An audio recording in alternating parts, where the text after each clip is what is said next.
हो जाते हैं, हम शोकित हो जाते हैं, हम आगे, ये नकारात्मक सोच ही तो है। क्यों है? क्योंकि आधार नहीं है। आधार हो तो फौरन उसकी काट ले। भगवान है ना, प्रभु है ना, ऐसा कैसे हो सकता है? हम उनका भजन करते हैं, हम उनके आश्रित हैं, ऐसा कैसे हो सकता है? मर्जी, ये तो सोच रख लिया और इससे हम पार भी हो गए। मर्जी, फिर जब असफल हो जाए उसके बाद हमारा क्या मान्यता है? सही बात पूछो तो जब आप ऐसा करोगे तो असफलता में सफलता का ही आनंद अनुभव में आएगा। सकारात्मक सोच ही जीवन का सुख है, नहीं तो दुख और सुख और जय और पराजय ये टिकाऊ नहीं है। जैसे दिन टिकाऊ नहीं है, ऐसे रात टिकाऊ नहीं, ऐसे सुख टिकाऊ नहीं है, ऐसे दुख टिकाऊ नहीं। कोई सदैव विजयी नहीं रहता, कोई सदैव हारता नहीं, कोई सदैव सुखी नहीं रहता, कोई सदैव दुखी नहीं रहता। ये क्रम चलता रहता है। दुख के अवसर पर हमें हमारे विचार बचाते हैं। अभी हम अपने विचार में अपने को बीमार मान ले तो कल से आने लायक नहीं रहेंगे। ध्यान रखना, हम आज अब भी नहीं मानते कि हम बीमार हैं, तो हमारी नेगेटिव सोच है ये बिना वजन के नहीं जाएगी। और अगर ये बनी रहेगी तो अरबों रुपया हो, बड़ा पद हो, पति व्यवस्था, पत्नी, सब कुछ हो, लेकिन नकारात्मक सोच हमें चैन से नहीं रहेगी। पक्की बात, इसको सुधारना है तो शब्द पे आइए, धर्माचरण कीजिए, पवित्र चरित्र रखिए और नाम जप कीजिए, आपकी सोच बदल जाएगी। देखो, आपकी सोच अच्छी है तो आप थोड़ा कम पैसे वाले भी है ना, गरीब भी मस्त रहे। सोच सही नहीं है तो चाहे आपके पास अरबों रुपया हो, आपका जीवन नरक जैसा रहेगा, क्योंकि आपकी सोच अशांति, कलह, नाना प्रकार की वासनाओं में घेर में फंसाकर आपको नष्ट कर देगा। तो हमें लगता है कि बिना ध्यान के चिंता है शोक इसका दूर होना बहुत नाम जो करो, चरित्र पावन रखो। आज प्रायः चरित्र को हम नहीं सुरक्षित रख रहे हैं। ये समझ लीजिए कि चरित्रवान के पास ईश्वर चरण चूमता है।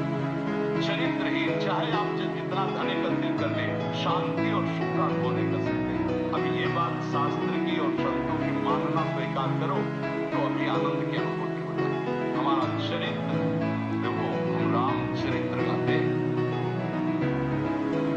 राम जी रघुवंश में प्रकट हुए, रावण उत्तम कुल पुलस्त करना, ब्राह्मणत्व उत्तम कुल पुलस्त करना, लेकिन चरित्रहीन हो गया तो राक्षस कहा गया।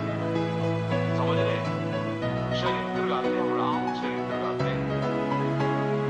माँ केवल अंतर है, वही बड़ी राम उसमें भी लगी हुई है।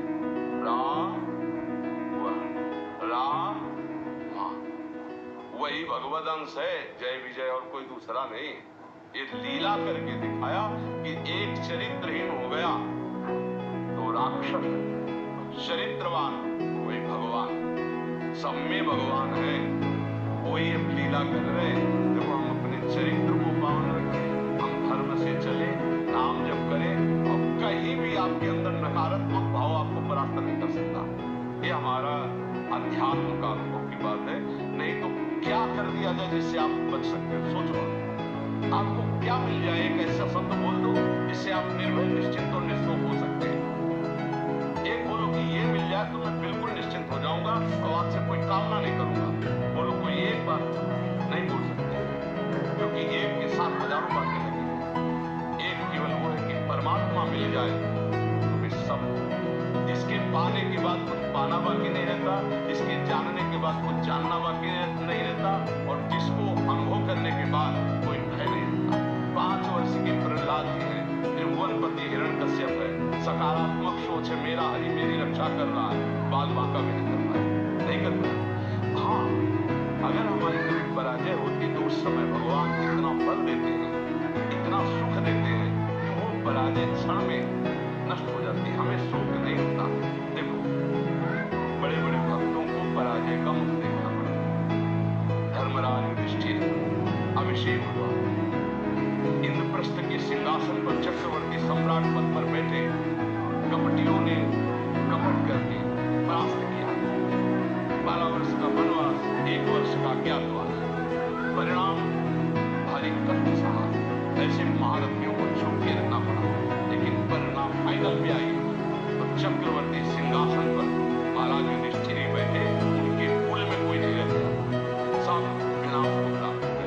तो हमें लगता है धर्माचरण, भगवद आश्रय,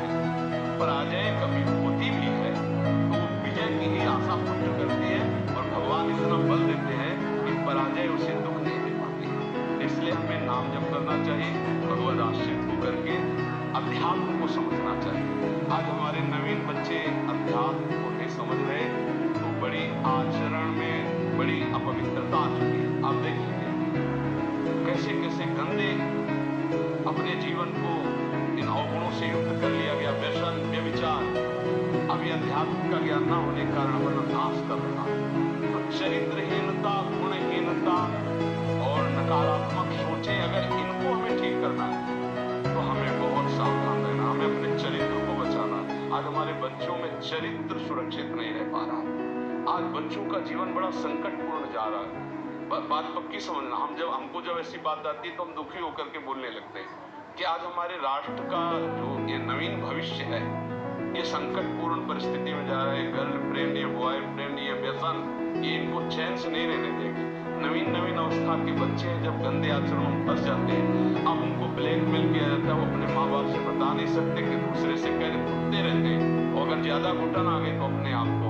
तो इसलिए हमें लगता है अध्यात्म को समझा जाए और नाम जप करते हुए चरित्र पावन रखा जाए। आपका इसमें कोई